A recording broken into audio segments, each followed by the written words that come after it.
नमस्कार, मैं अंजलि मिश्रा, स्वागत है आप सभी का हमारे चैनल में।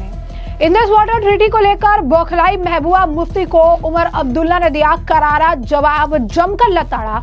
वहीं दूसरी तरफ आपको बता दें कि भारत सरकार और इंडियन आर्मी और ऑपरेशन सिंदूर को लेकर अब तिरंगा रैली, तिरंगा यात्रा जो है हर जगह देखने के लिए मिल रही है। इस बीच जम्मू कश्मीर के कुपवाड़ा और जम्मू कश्मीर के उधमपुर में भी तिरंगा यात्रा जो है निकाली गई। इस तिरंगा यात्रा के दौरान कई सारे लोग जो है मौजूद थे, जिसके बाद उन्होंने नरेंद्र मोदी सरकार की जमकर तारीफ की और ये बताया कि कैसे वक्त के साथ कई सारी चीजें अब बदल चुकी है। क्या है पूरा माजरा, विस्तार से जानेंगे। सबसे पहले बात कर लेते हैं उमर अब्दुल्ला और महबूबा मुफ्ती की। तो जम्मू कश्मीर में तुलबुल नेविगेशन प्रोजेक्ट को लेकर मुख्यमंत्री उमर अब्दुल्ला के बयान से सियासी विवाद खड़ा हो गया। पूर्व मुख्यमंत्री और पीडीपी प्रमुख महबूबा मुफ्ती ने कहा, पानी जैसी आवश्यक और जीवन देने वाली चीज को हथियार बनाना अमानवीय और दुर्भाग्यपूर्ण है। मुफ्ती ने से लेकर एक्स पर जो है पोस्ट शेयर करते हुए, मैंने अब्दुल्ला का पोस्ट शेयर करते हुए उन्होंने लिखा कि भारत और पाकिस्तान में चल रहे तनाव के बीच जम्मू कश्मीर के मुख्यमंत्री उमर अब्दुल्ला का तुलबुल नेविगेशन प्रोजेक्ट को पुनर्जीवित करने वाला बयान बेहद दुर्भाग्यपूर्ण है। ऐसे समय में जब दोनों देश पूर्ण युद्ध के कगार पर वापस लौटे हैं, इससे जम्मू कश्मीर में निर्दोष लोगों की जाने गई, जम्मू कश्मीर विनाश और अपार पीड़ा का खमियाजा भुगत रहा है। ऐसे बयान न केवल गैर जिम्मेदाराना है बल्कि खतरनाक रूप से भड़काऊ है। उन्होंने कहा कि हमारे लोग देश के किसी भी अन्य व्यक्ति की तरह शांति के हकदार है। पानी जैसी आवश्यक और जीवन देने वाली चीज को हथियार बनाना न केवल अमानवीय है बल्कि द्विपक्षीय मामले को अंतर्राष्ट्रीय बनाने का जोखिम भी है। जम्मू कश्मीर के मुख्यमंत्री उमर अब्दुल्ला ने दरअसल सोशल मीडिया प्लेटफॉर्म पर एक वीडियो साझा करते हुए लिखा था कि उत्तरी कश्मीर में वुलर झील, वीडियो में आप जो सिविल कार्य देख रहे हैं वो तुलबुल नेविगेशन बैराज है। इसे 1980 के दशक की शुरुआत में शुरू किया गया था, लेकिन सिंधु जल संधि का हवाला देते हुए पाकिस्तान दबाव में इसे छोड़ना पड़ा था। बता दें आपको कि उमर अब्दुल्ला जो है वो जब इंडस वाटर ट्रीटी रद्द होने की बात हुई थी, उस वक्त भी उन्होंने सरकार के फैसले का समर्थन किया था। उस वक्त भी उन्होंने कहा था कि ये पानी उनका है, वो इस पर फैसला लेने के लिए स्वतंत्र है, लेकिन हमारे पास जो सुविधा है उसका हम कभी इस्तेमाल ही नहीं कर पाए। वहीं आपने देखा कि किस तरीके से उमर अब्दुल्ला के बयान को लेकर महबूबा मुफ्ती ने प्रतिक्रिया दी। इसके बाद दोनों के बीच में ट्विटर वॉर देखने के लिए मिला। एक्स पर दोनों ने एक दूसरे पर कई सारे जो है बयानबाजी की। उमर अब्दुल्ला ने फिर महबूबा मुफ्ती के ही बयान को कोट करते हुए लिखा, अब जब सिंधु जल संधि को अस्थायी रूप से निलंबित कर दिया गया है तो क्या हम इस परियोजना को फिर से शुरू कर पाएंगे?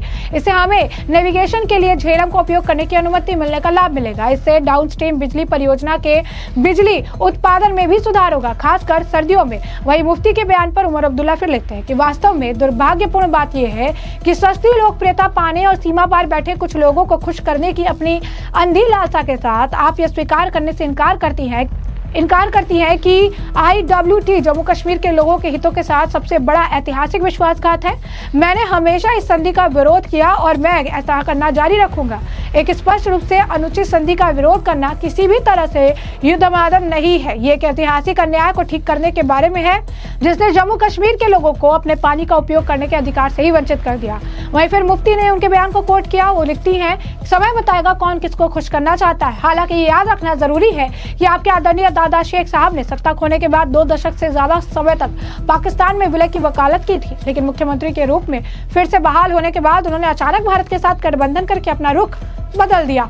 इसके विपरीत पीडीपी ने लगातार अपने विश्वासों और प्रतिबद्धताओं को बरकरार रखा और अब की पार्टी के विपरीत, जिसकी वफादारी राजनीतिक सुविधा के अनुसार नाटकीय रूप से बदल गई है, हमें अपने समर्पण को मान्य करने के लिए तनाव को बढ़ावा देने या युद्धमादनबाजी करने की जरूरत नहीं है। हमारे कार्य खुद ही बोलते हैं। इसके बाद अब्दुल्ला ने इस पर प्रतिक्रिया दी। फिर उन्होंने लिखा, क्या यह वास्तव में सबसे अच्छा है जो आप कर सकती है? एक ऐसे व्यक्ति पर सस्ते प्रहार करना जिसे आपने खुद कश्मीर का सबसे बड़ा नेता कहा है। मैं इस बातचीत को उस गटर के रूप में जो है उठाऊंगा जिस पर आप मरहूम मुफ्ती साहब और उत्तरी ध्रुव दक्षिणी ध्रुव को इस बात से बाहर रखकर ले जाना चाहते हैं। आप जिस किसी से भी हितों की वकालत करना चाहते हैं करते रहो। मैं जम्मू कश्मीर के लोगों के हितों की वकालत करता रहूंगा ताकि हम अपनी नदियों का इस्तेमाल अपने फायदे के लिए कर सके।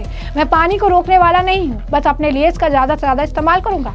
अब मुझे लगता है कि कुछ असली काम करूंगा और आप पोस्ट पर पोस्ट करना जारी रख सकती हैं। वहीं दूसरी तरफ आपको बता दें कि आज जम्मू कश्मीर के कुपवाड़ा छिंदवाड़ा जिले में तिरंगा रैली निकाली गई। इस तिरंगा रैली में राज्य सरकार ने जो है मना कर रखा था, ऐसा बयान उनके द्वारा दिया। उसके बाद आपको बता दें कि वहां पर एक कश्मीरी मुस्लिम भी मौजूद थे, जिन्होंने पाकिस्तान की बखिया उधेड़ दी, ऑपरेशन सिंदूर पर जमकर बयान दिया और ये कहा कि जो हमारी सेना ने शुरू से किया था, पाकिस्तान में आतंक के ठिकानों को निशाना बनाया, आतंकवाद को खत्म किया, वहां पर उनकी फैक्ट्रियों को नष्ट कर दिया। हम अपनी सेना को बधाई देते हैं, उनसे अनुरोध करते हैं कि जब भी आपको हमारी जरूरत होगी, चाहे वो मुस्लिम हो, हिंदू हो, सिख हो, ईसाई हो, जहां भी हमारी जरूरत होगी, हम सेना के साथ हैं। जिस तरह से हमारी सेना ने आतंकवाद को खत्म किया और पाकिस्तान को समझना चाहिए कि उसने हमेशा आतंकवाद की फैक्ट्रियां चलाई है और इस कश्मीर को लहूलुहान किया है। अब वजीर आजम हमारे नरेंद्र मोदी है, नरेंद्र मोदी की सरकार है और उन्होंने घर में घुसकर उन्हें जवाब दिया है, घर में घुसकर उन्हें मारा है और ये हमेशा जो है पाकिस्तान को मुंह तोड़ जवाब भी देते ही रहेंगे। क्या कुछ और कह रहे हैं, सुनिए। आज जो जिले कुपवारा में तिरंगा रैली का इनेकाद किया गया है और हर स्टेट में इस तिरंगा रैली का इनेकाद किया गया है।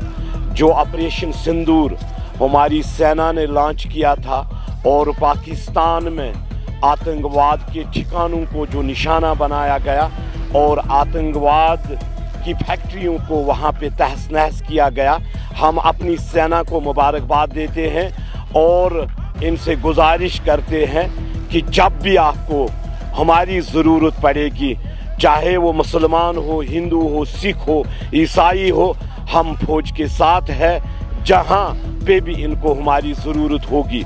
और जिस तरीके से आतंकवाद का खात्मा हमारी सेना ने किया है और पाकिस्तान को भी समझना चाहिए कि हर वक्त इन्होंने आतंकवाद फैक्ट्रियां चलाई हो और इस कश्मीर को लोही-लोहान करने का काम किया है।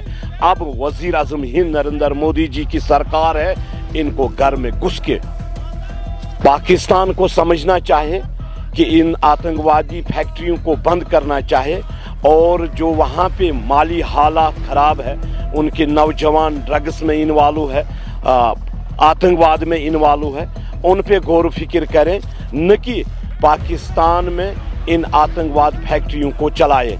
और जिस तरीके से हर दहशतगर्द कश्मीर में आके निहत्ते लोगों का कत्लेआम करता है और आज कश्मीर के लोग इस दहशतगर्दी को रिजेक्ट करते हैं और हर गली से आवाज़ निकलती है, हिंदुस्तान जिंदाबाद और भारत माता की जय के नारे आज कश्मीर में लगते हैं और कश्मीरी आवाम ने इस आतंकवाद को रिजेक्ट किया है। खुशी का दिन है जिस तरीके से ऑपरेशन सिंदूर हमारे देश के सेना ने चलाया और पाकिस्तान के अंदर घुसकर जो पाकिस्तान का सत्यानाश किया, किस तरीके से आतंकवादियों के जो ठिकाने थे उनको बर्बाद किया और आज ये दिखा दिया कि हिंदुस्तान की सेना में कितना दम है।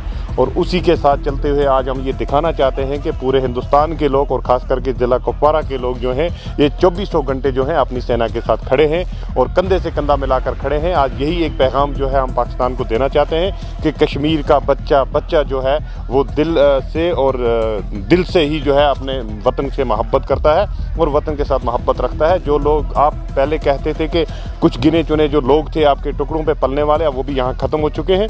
उसी की खुशी में कल श्रीनगर में भी आपने देखा कि कितनी बड़ी तिरंगा रैली जो है वो मनाई गई। उसी के चलते आज जिला कुपवारा के अंदर जो है तिरंगा रैली का प्रोग्राम रखा है। देखिए, पाकिस्तान को हमने हमेशा ये मैसेज दी है कि आप आतंकवाद को बंद कीजिए। जो आतंकवाद का आप बार बार निहत्ते लोगों के ऊपर जो है यहाँ पे आके आप आतंकवाद चलाते हो। हमारे हिंदुस्तान देश के अंदर बाहर से लोग जो आते हैं यहाँ, टूरिस्ट हो या आम आदमी हो या कोई पॉलिटिकल हो या किसी भी तरीके से हो, और आप निहत्ते लोगों के ऊपर जो है वार करते हैं। आज आपको हमने दिखाया कि हिंदुस्तान में कितना दम है और आपकी नाक में दम करके जो है आज रखा।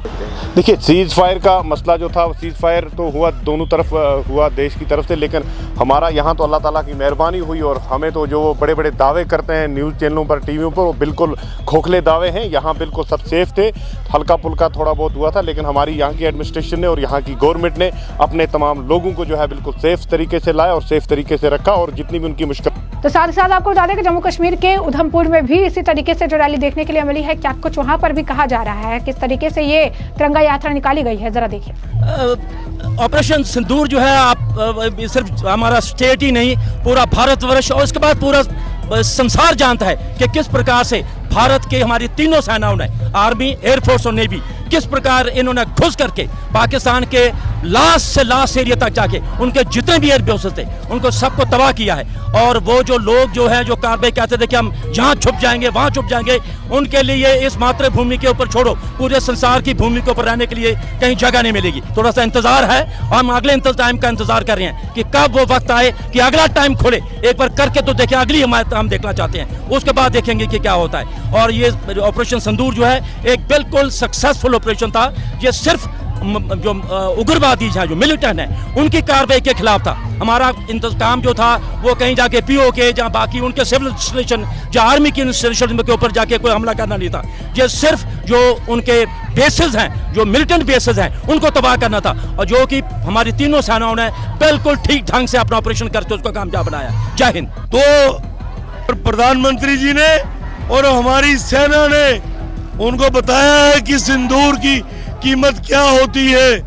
उन्होंने हमारी बहन बेटियों का सिंदूर मिटाया, हमने उनको कब्रों तक पहुंचाया है। और वो सोच सकते हैं कि सिंदूर की ज्वाला वो कैसे जलती है। ये कोई साधारण ऑपरेशन नहीं है, ये दुनिया के इतिहास का एक सबसे उज्जवल ऑपरेशन साबित हुआ, जिसने 84 घंटों में दुश्मन को उसकी औकात दिखाई। तमाम बयान आपने सुने हैं और अब इस पूरे मामले पर आपकी जो राय हो कमेंट सेक्शन में कमेंट करके जरूर से जरूर साझा करिएगा। धन्यवाद।